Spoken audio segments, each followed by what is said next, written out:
YCP MLC Duvvada Srinivas కి మరో shock తగిలింది. ఇవాళ ఒక్కరోజే దువ్వాడపై రాష్ట్ర వ్యాప్తంగా 6 కేసులు నమోదయ్యాయి. పవన్ పై దువ్వాడ చేసిన కామెంట్స్ పై చర్యలు తీసుకోవాలని జనసేన నేతలు పలు పోలీస్ స్టేషన్లో ఫిర్యాదులు చేశారు.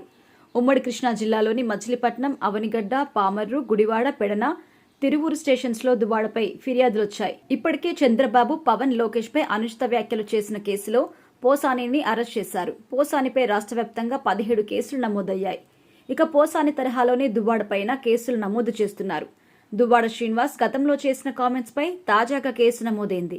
జనసేన నాయకులు ఇచ్చిన ఫిర్యాదు మేరకు దువ్వాడ శ్రీనివాస్ పై పోలీసులు కేసు నమోదు చేశారు. టెక్కలి నియోజకవర్గ జనసేన ఇన్ఛార్జ్ కనితి కిరణ్ కుమార్ ఆధ్వర్యంలో జన సైనికుల ఫిర్యాదు చేయడంతో దువ్వాడ శ్రీనివాస్ పై పోలీసులు కేసు నమోదు చేశారు.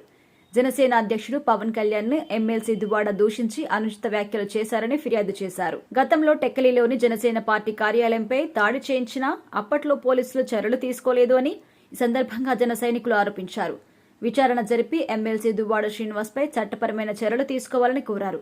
కృష్ణా జిల్లా గుడివాడ రూరల్ పోలీస్ స్టేషన్లోనూ జనసేన నాయకులు దువ్వాడపై ఫిర్యాదు చేశారు. గత నెల అసెంబ్లీ సమావేశాలు ప్రారంభం రోజున ఎమ్మెల్సీ దువ్వాడ శ్రీనివాస్ పవన్ కళ్యాణ్ కి చంద్రబాబు నాయుడు ప్రతి నెల 50 కోట్ల రూపాయల ప్యాకేజ్ ఇస్తున్నారంటూ విమర్శలు చేశారు. దీని గుడివాడ జనసేన పార్టీ తీవ్రంగా ఖండించింది.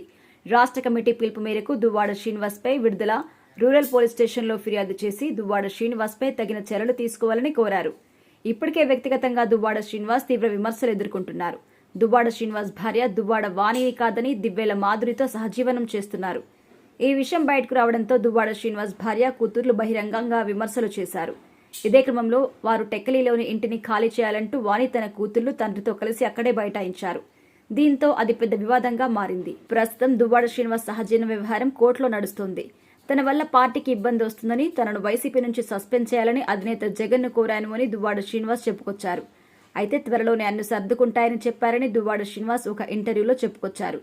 మరి తనపై నమోదైన కేసుపై దువ్వాడ శ్రీనివాస్ ఎలా రియాక్ట్ అవుతారో చూడాలి మరి.